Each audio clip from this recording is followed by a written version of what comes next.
Hi, Shalom. Thank you for joining me this late. Okay, so I know it is a conference about AI, so probably you already heard about hallucination this day. But I do want to show you one more, just that you will understand what kind of hallucinations we are dealing in our field. And I think it will be a nice icebreaker. Okay, so we have here a conversation between a potential apartment renter and us, where in this conversation, we promise the renter that the first 6 months are rent-free. And that's, of course, is a lie. And I'm sure you can understand how severe this hallucination is. And those kind of hallucinations were in our mind when we developed and built our new conversation engine based on large language models. And I really hope that by the end of this talk, you will take an idea, a thought of how you can evaluate your own LLM responses on your own product. So hi, my name is Matan Zuckerman, and I'm the lead data scientist in ApartmentList in the past 2.5 years. I also have a master's degree, and some random fact about me is that I really love to travel. Okay, let's give you some context about the company and about the task we are solving. And as I mentioned before, I work in ApartmentList. So ApartmentList is a marketplace between renters and properties where using sophisticated algorithms, we match between the two.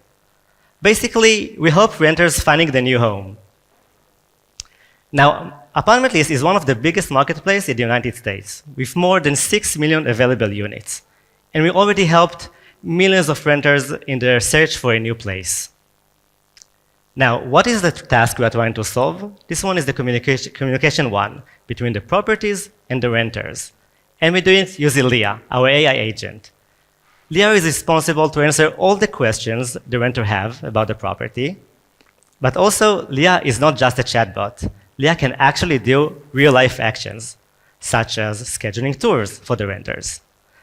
And I can say our clients rely on Leah on the day-to-day jobs.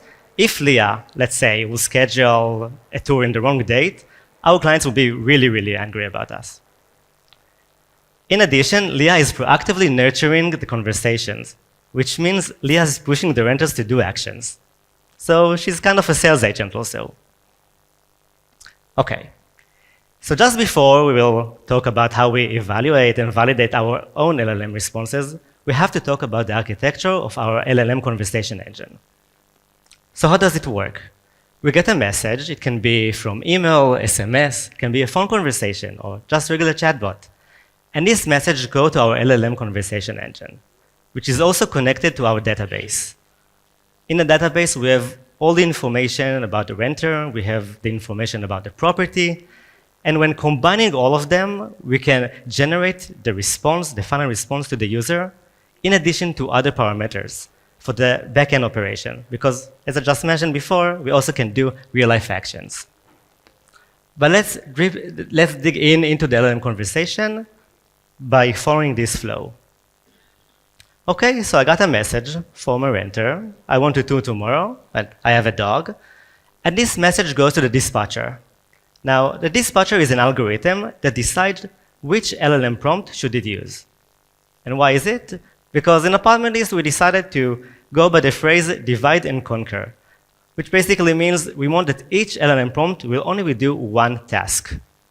Here, for example, we have an LLM prompt which is only responsible for scheduling tours, and another one which is responsible, the property info, to answer questions about the property. So the dispatcher, for this use case, decided to run both of them, and each one of them will generate a response, in addition to other parameters, again, for the backend operations.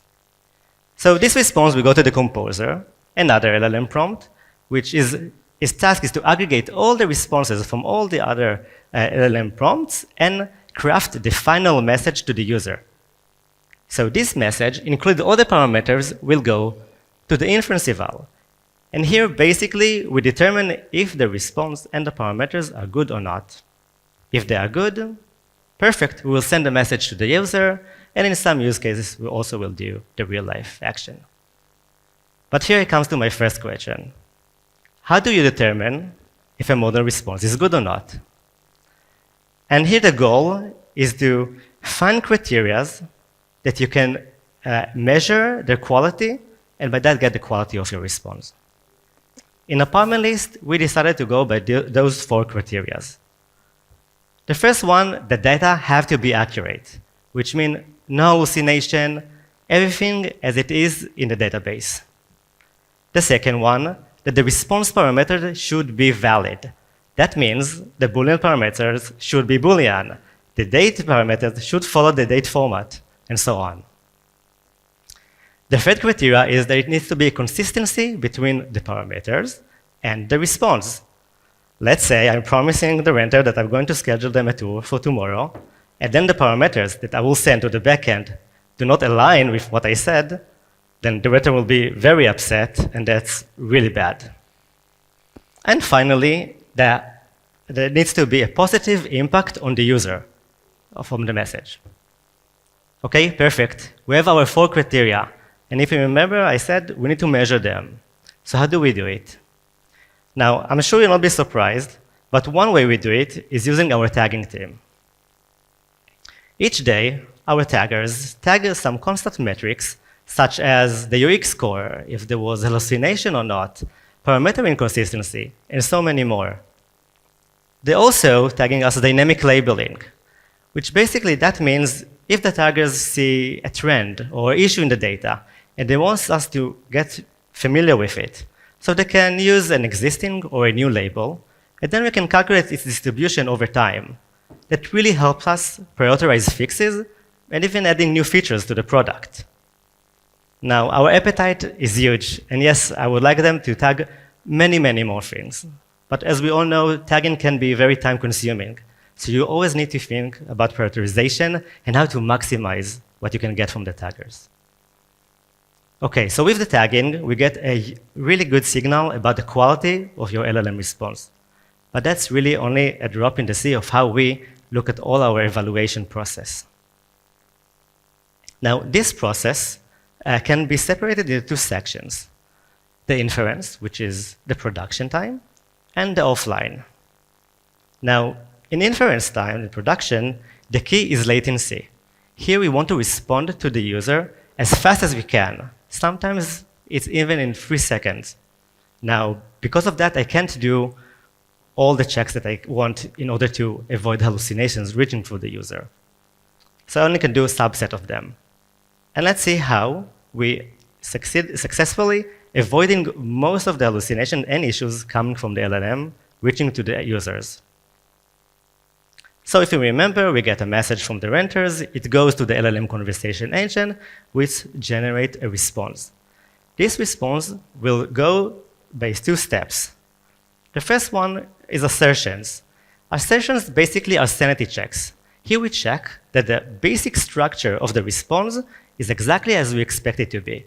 That means that, let's say, the data types are as we think they are, and the values that we get from the response are valid. But if everything is okay, we can go to the second step, which is reflection. Reflection is basically LLM as a judge. Here we have a set of LLMs that their all purpose is to decide if there is a hallucination or not. In any event that the assertions or reflection decide not to pass a response, we will set the message to our legacy model, so the user will get his message. And also, we will log this event. Now, also, we have alerts that if in a specific time, the number of cases that we are not passing a response is reaching above a specific, a predefined threshold, we will get to our Slack channels and the alert. We will know there is a problem in production, maybe a degradation in the performance, and we know we have to go back and maybe revert to the last change we did or fine-tune another model or something like that. But hopefully everything will be okay, and we will send a response to the user, and again, sometime we'll do some real-life action. But here, okay, so we talked about the inference, the production, where the purpose was to avoid sending users hallucination and issues. But here I'm getting to my second question. So we know our user base and product evolves all the time. We know that new models are released like a weekly basis. And we want still to play the game, we want to improve, but still also to keep our response in really high quality. So how can we do that? And here we are reaching to the second part of the evaluation. This is the offline evaluation. Now, in contrast of the inference part, here the goal is to take two samples of data. One of them is what we have now in production, and another one is a new set that was regenerated by a new model. And when I say a new model, it can be an actually new model, like GPT for August instead of May, or a change in your prompt, or a change in your code that somehow changed your response. And basically compare between the two and see which one is better for your needs. Now, the offline evaluation, we separate it into 4 different checks. And let's start with sanity checks. So sanity checks are basically the same as what we do in the assertion part, what we just saw in the inference. Here, we validate that the basic structure of the response is exactly as we want. But let's give you 2 examples of something we do. So one of the things we also offer users, renters, date and time that they can come and tour the property. So it's very easy for me to take the tour date that I just offered the renter and check if it exists in my list of available tour dates. If it doesn't, I know it's an hallucination, and I will fail this check. Another thing we are doing is checking the logical coherence between parameters. And let's give you an example to really understand what does it mean. So also I have another parameter which indicates if the renter already agreed to tour at the property. Now, the parameter that indicates if I need to offer a tour date and the parameter which indicates if they already agreed, they can't contradict each other. I will not going to offer another tour date for a renter that already agreed to tour. So this is another check that I can do. In the end, after I calculated all the checks that I have about on these 2 data sets, then I can compare, do a statistical test, and see which one is more valid, which one I can rely more in production that will yield a valid and good response. And here we are on the second checks, the business one. Okay, so here we want to test and see if my prompt is following fully its product and business instructions. Now, we do not consider it as hallucinations, and I will give you an example to really understand why. So when we're writing a tour confirmation to our renters, we also instruct the prompt to add the property phone number. Now, in some cases, the prompt decides to omit this information.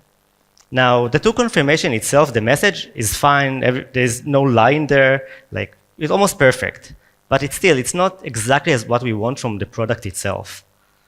So again, using code, using another LLMs, we can check all those cases, and in the end, compare the 2 data sets and see which one is following more my instructions, what I really want them to do also in the product perspective.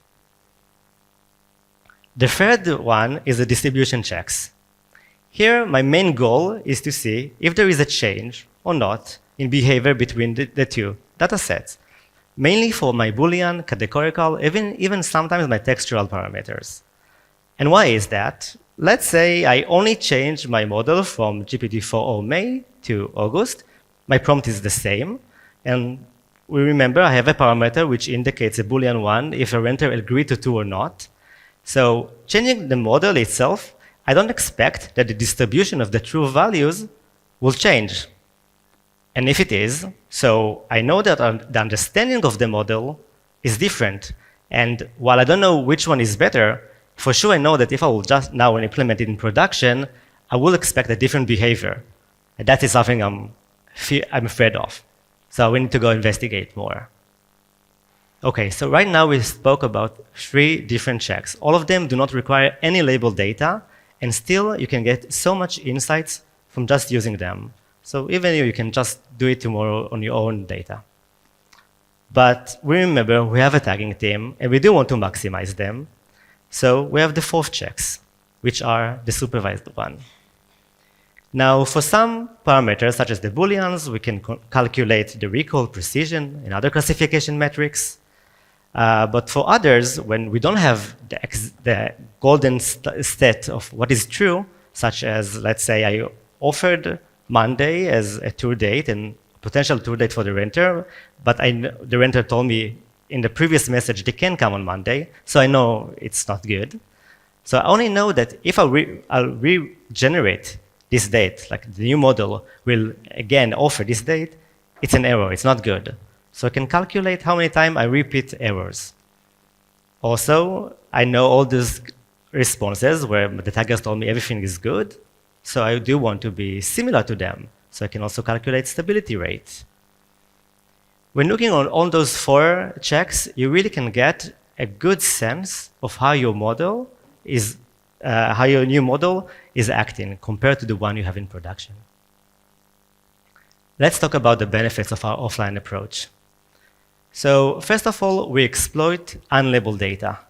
We have so much more unlabeled data than label. We all know that labeled data is very expensive, but still, if you remember, the first 3 checks do not require none of that, and you still can get so many insights to learn so much about your new model behavior. The second is squeeze the lemon. Again, we don't have this perfect golden set of tags for all the parameters. Sometimes we only have partial, but still, sit down and think, how can I use it? Don't waste any part of label data that you have. I'm sure you can find somehow to evaluate your models. And finally, catch them all, which means any parameter your LLM prompt generates, it has to be validated at least in 1 check. Even the one that you are so certain that are good, that are stable, you'll be surprised on the things we saw while just changing the models. So I want to summarize. What was the question we tried to answer today? How do you evaluate and validate your LLM response? And in ApartmentList, we answer it with those 3 topics. First, we talked about the tagging.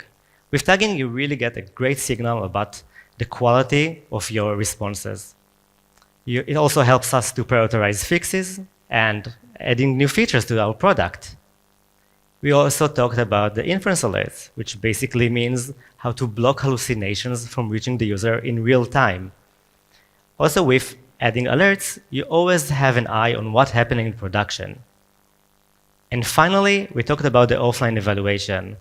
This allows us to iterate fastly between each iteration that we implement in production, while we know we keep high quality of our responses. So I want to thank you for staying until now, and have an amazing rest of the week.